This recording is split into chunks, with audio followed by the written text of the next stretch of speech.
வானம் என்றால் 1000 நட்சத்திரங்கள் வரும். வாழ்க்கை என்றால் 1000 துன்பங்கள் வரும்.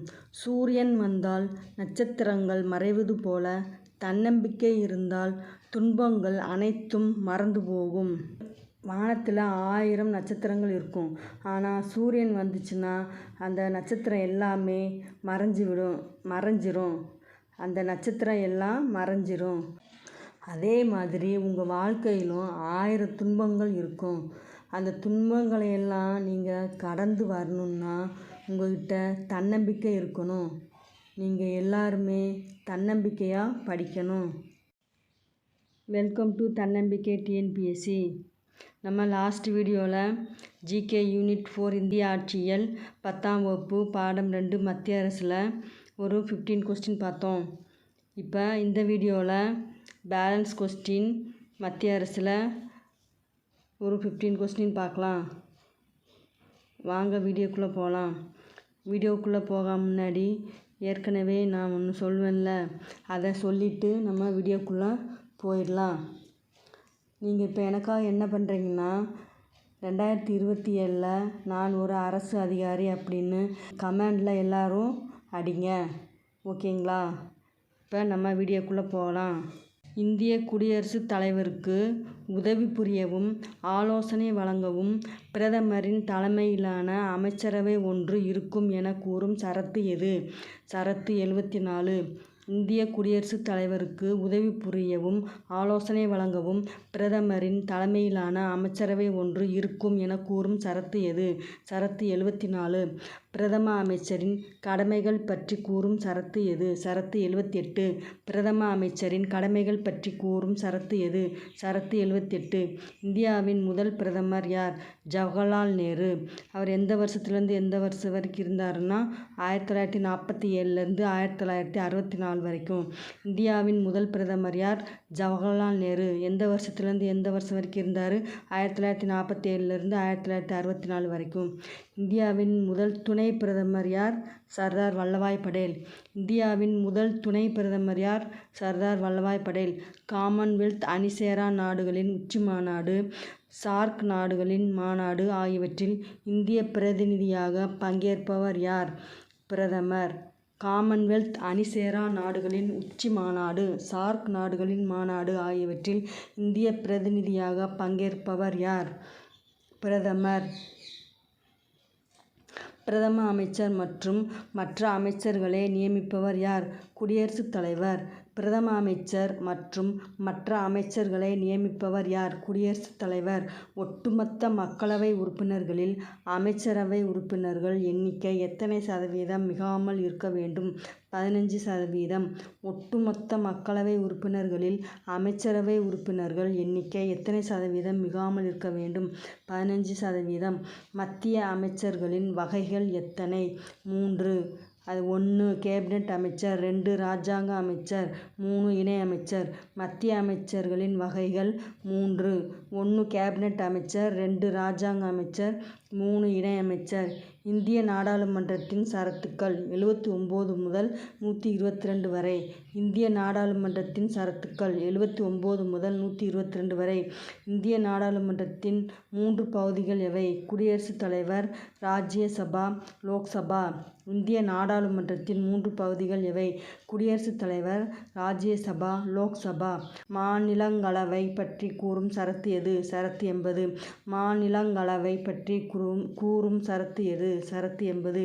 எத்தனை உறுப்பினருக்கு மிகாமல் மாநிலங்களவையில் இருக்க வேண்டும்? 250. எத்தனை உறுப்பினர்களுக்கு மிகாமல் மாநிலங்களவையில் இருக்க வேண்டும்? 250.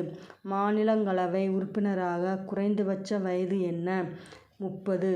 மாநிலங்களவை உறுப்பினராக குறைந்தபட்ச வயது என்ன? 30. மாநிலங்களவை உறுப்பினர்களின் பதவிக்காலம் எத்தனை ஆண்டுகள்? 6 ஆண்டுகள்.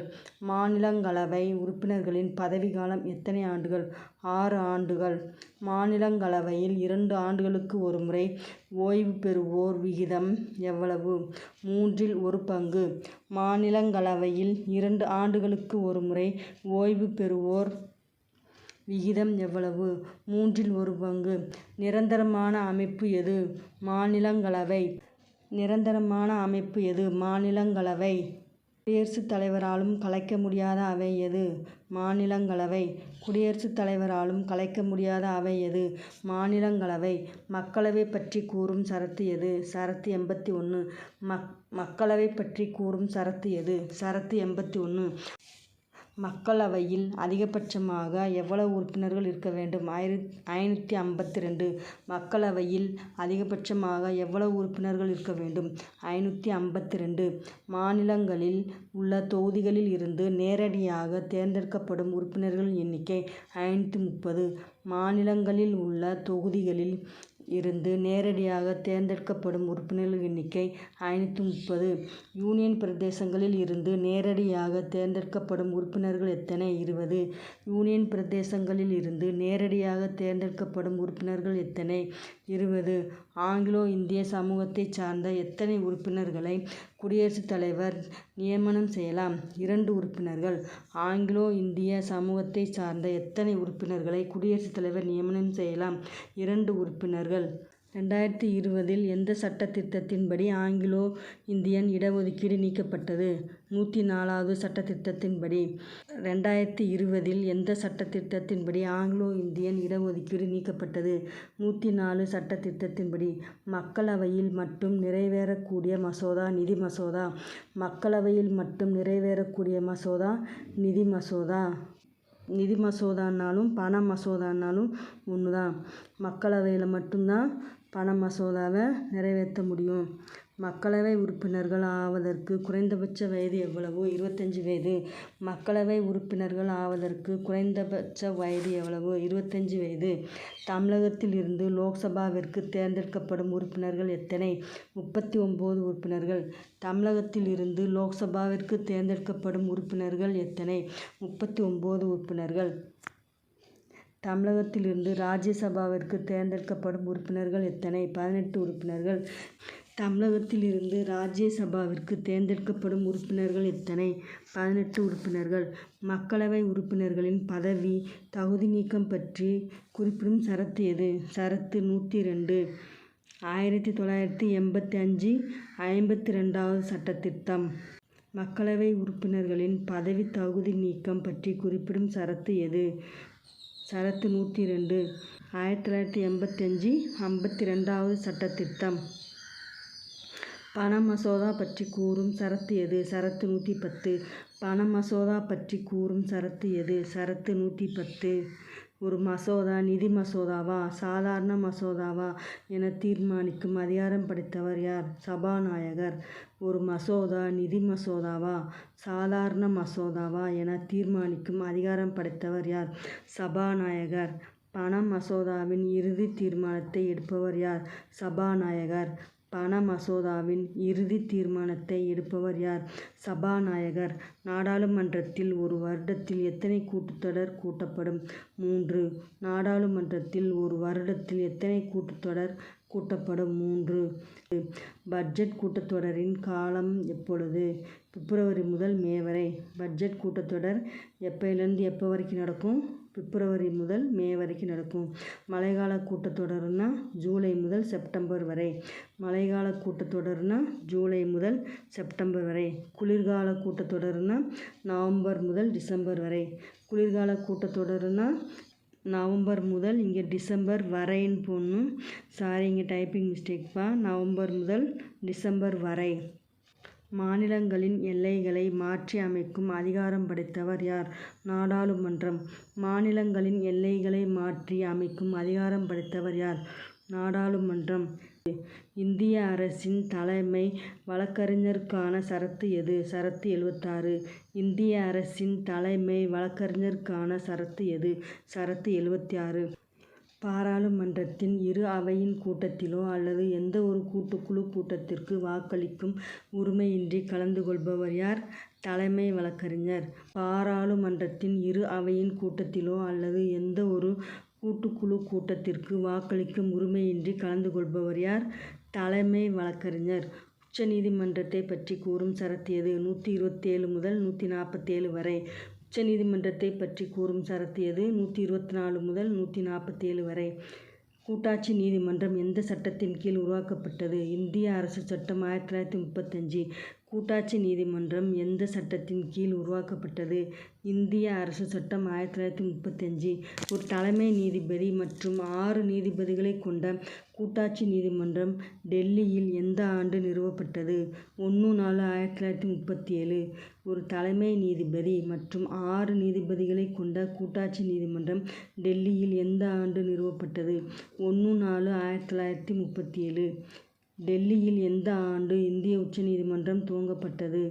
28/1/1950. டெல்லியில் எந்த ஆண்டு இந்திய உச்ச நீதிமன்றம் துவங்கப்பட்டது? 28/1/1950. உச்ச நீதிமன்றம் 1950 தொடங்கப்பட்ட போது இருந்த நீதிபதிகளின் எண்ணிக்கை எவ்வளவு? தலைமை நீதிபதி 1, நீதிபதிகள் 8. உச்ச நீதிமன்றம் 1950 தொடங்கப்பட்ட போது இருந்த நீதிபதிகளின் எண்ணிக்கை எவ்வளவு? தலைமை நீதிபதி 1, நீதிபதிகள் 8. தற்போது உச்ச நீதிமன்றத்தில் உள்ள நீதிபதிகளின் எண்ணிக்கை எத்தனை? பள்ளி பாட புத்தகத்துப்படி ஒரு தலைமை நீதிபதி 30 நீதிபதிகள். தற்பொழுது 1+33. ஒரு தலைமை நீதிபதி 33 நீதிபதிகள். தற்போது உச்ச நீதிமன்றத்தில் உள்ள நீதிபதிகளின் எண்ணிக்கை எத்தனை? பள்ளி பாட புத்தகத்தின்படி ஒரு தலைமை நீதிபதி 30 நீதிபதிகள். தற்பொழுது ஒரு தலைமை நீதிபதி 33 நீதிபதிகள். உச்ச நீதிமன்ற நீதிபதிகளை கூட்டவோ குறைக்கவோ யாருக்கு அதிகாரம் உண்டு? பாராளுமன்றம். இந்தியாவின் தலைமை நீதிபதியாக நியமிக்கப்படுபவர் யார்? உச்ச நீதிமன்ற நீதிபதிகளை கூட்டவோ குறைக்கவோ யாருக்கு அதிகாரம் உண்டு? பாராளுமன்றம். இந்தியாவின் தலைமை நீதிபதியாக நியமிக்கப்படுபவர் யார்? உச்ச நீதிமன்றத்தின் மூத்த நீதிபதி. இந்தியாவின் தலைமை நீதிபதியாக நியமிக்கப்படுபவர் யார்? உச்ச நீதிமன்றத்தின் மூத்த நீதிபதி. உச்ச நீதிமன்ற நீதிபதிகளின் ஓய்வு பெறும் வயது எவ்வளவு? 65 வயது. உச்ச நீதிமன்ற நீதிபதிகளின் ஓய்வு பெறும் வயது எவ்வளவு? 65 வயது. உச்ச நீதிமன்றங்களை பற்றி கூறும் சரத்து எது? 214 முதல் 231 வரை. உச்ச நீதிமன்றங்களை பற்றி கூறும் சரத்து எது? 214 முதல் 231 வரை.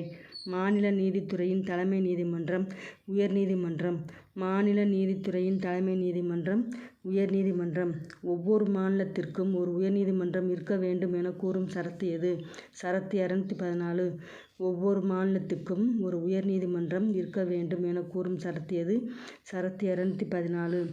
சட்டத்தின் மூலம் ஒன்று அல்லது அதற்கு மேற்பட்ட மாநிலங்களுக்கும் யூனியன் பிரதேசங்களுக்கும் சேர்த்து பொதுவான ஒரு உயர் நீதிமன்றம் அமைக்கலாம் என கூறும் சரத்து எது? சரத்து 231. சட்டத்தின் மூலம் ஒன்று அல்லது அதற்கு மேற்பட்ட மாநிலங்களுக்கும் யூனியன் பிரதேசங்கள் சேர்த்து பொதுவான ஒரு உயர் நீதிமன்றம் அமைக்கலாம் என கூறும் சரத்து எது? சரத்து 231. ஒவ்வொரு உயர் நீதிமன்றமும் ஒரு பதிவு நீதிமன்றமாகும் என கூறும் சரத்து எது? சரத்து 215. ஒவ்வொரு உயர் நீதிமன்றமும் ஒரு பதிவு நீதிமன்றமாகும் என கூறும் சரத்து எது? சரத்து 215. உயர் நீதிமன்றத்திற்கு அரசியலமைப்பு அங்கீகாரம் தரும் சரத்து எது? சரத்து 216. உயர் நீதிமன்றத்திற்கு அரசியல் அமைப்பு அங்கீகாரம் தரும் சரத்து எது? சரத்து 216. உயர் நீதிமன்ற நீதிபதிகளின் பணி நியமனம் பற்றி கூறும் சரத்து எது? சரத்து 217. உயர் நீதிமன்ற நீதிபதிகளின் பணி நியமனம் பற்றி கூறும் சரத்து எது?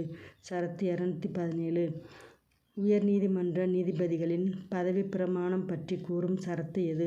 சரத்து 219.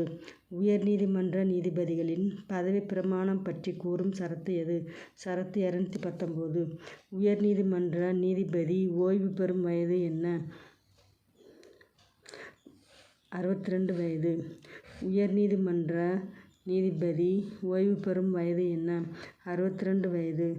உயர் நீதிமன்ற நீதிபதியாக நியமனம் செய்ய வேண்டிய தகுதிகள் யாவை? இந்திய குடிமகனாக இருக்க வேண்டும். குறைந்தது 10 ஆண்டுகள் நீதித்துறை பணியாளராக இருந்திருக்க வேண்டும்.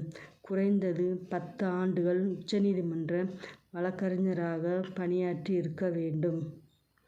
உயர் நீதிமன்ற நீதிபதியாக நியமனம் செய்ய வேண்டிய தகுதிகள் யாவை? இந்திய குடிமகனாக இருக்க வேண்டும். குறைந்தது 10 ஆண்டுகள் நீதித்துறை பணியாளராக இருந்திருக்க வேண்டும். குறைந்தது 10 ஆண்டுகள் உச்ச நீதிமன்ற வழக்கறிஞராக பணியாற்றி இருக்க வேண்டும். அடுத்து நெக்ஸ்ட்டு வீடியோவில் 10th ஸ்டாண்டர்டில் 3வது லெசன் பார்க்கலாம். இந்த வீடியோ உங்களுக்கு ரொம்ப யூஸ்ஃபுல்லாக இருக்கும்னு நினைக்கிறேன். வீடியோ பிடிச்சிருந்ததுன்னா மறக்காமல் இந்த வீடியோவை லைக் பண்ணுங்கள். நீங்கள் இன்னும் நம்மளுடைய சேனலை சப்ஸ்கிரைப் பண்ணலைன்னா மறக்காமல் சேனலை சப்ஸ்கிரைப் பண்ணி வச்சுக்கோங்க. ஏன்னா நான் போடுற வீடியோ மிஸ் பண்ணாமல் அப்போ தான் உடனுக்குடனே உங்களுக்கு நோட்டிஃபிகேஷனாக வந்து சேரும். மறக்காமல் நம்மளுடைய சேனலை சப்ஸ்கிரைப் பண்ணுங்கள்.